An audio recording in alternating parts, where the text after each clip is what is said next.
Hello everyone, welcome back to my channel. ఈరోజు వెంకటేశ్వర స్వామి గురించి తెలుసుకుందాం. అసలు వెంకటేశ్వర స్వామి అంటే ఎవరు, ఏంటి అనేది తెలుసుకుందాం. అసలు వెంకటేశ్వర స్వామి అంటే వేం అంటే పాపము, కట అంటే తీసేయడం, స్వరుడు అంటే కర్మ, తొలగించేటటు వంటివాడు.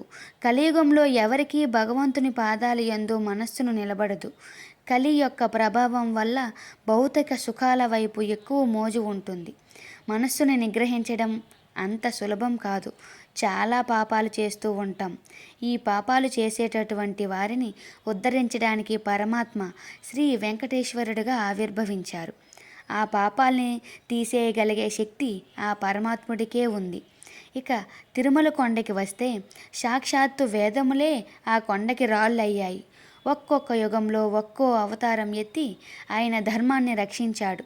కృతాయుగంలో నరసింహ అవతారం, త్రేతాయుగంలో శ్రీరాముడిగా అవతరించారు, ద్వాపర యుగంలో శ్రీకృష్ణుడిగా అవతరించారు, కలియుగంలో శ్రీ వెంకటేశ్వరుడిగా అవతరించారు. మిగిలిన అవతారాలలో చేసినట్లుగా కలియుగంలో స్వామి దృష్ట సంహారం ఏమీ చేయలేదు. కత్తిపట్టి ఎవ్వరినీ సంహరించలేదు. ఆయన చాలా కాలం వరకు నోరు విప్పి మాట్లాడేవారు. తొండమాన్ చక్రవర్తి మీద కోపం వచ్చి మాట్లాడడం మానేశారు. కాబట్టి ఆ వెంకటాచల క్షేత్రం పరమ పావనమైనటువంటి క్షేత్రం.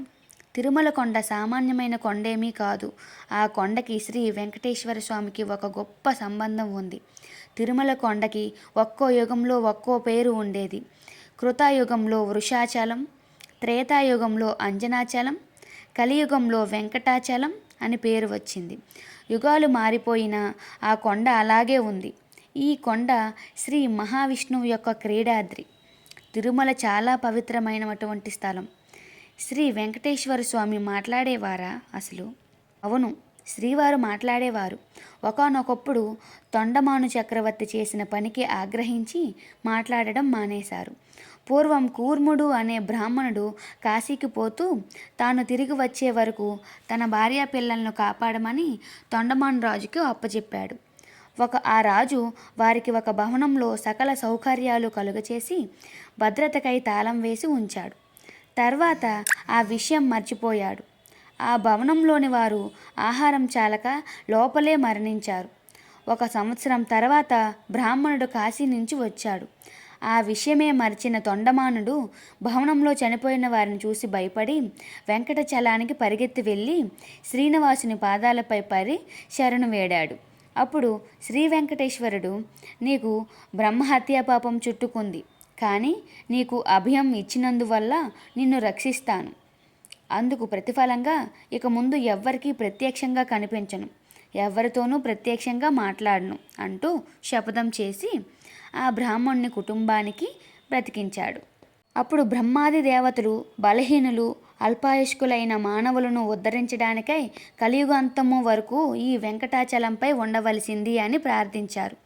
అప్పుడు శ్రీనివాసుడు దివ్యమూర్తిగా దర్శనమిస్తాను, కానీ ఎవరితోనూ మాట్లాడను, అందరి కోరికలు తీరుస్తాను అంటూ కన్యామాసం శ్రవణ నక్షత్రం రోజున దివ్యమైన శాలగ్రామ శిలామూర్తిగా ఆవిర్భవించాను.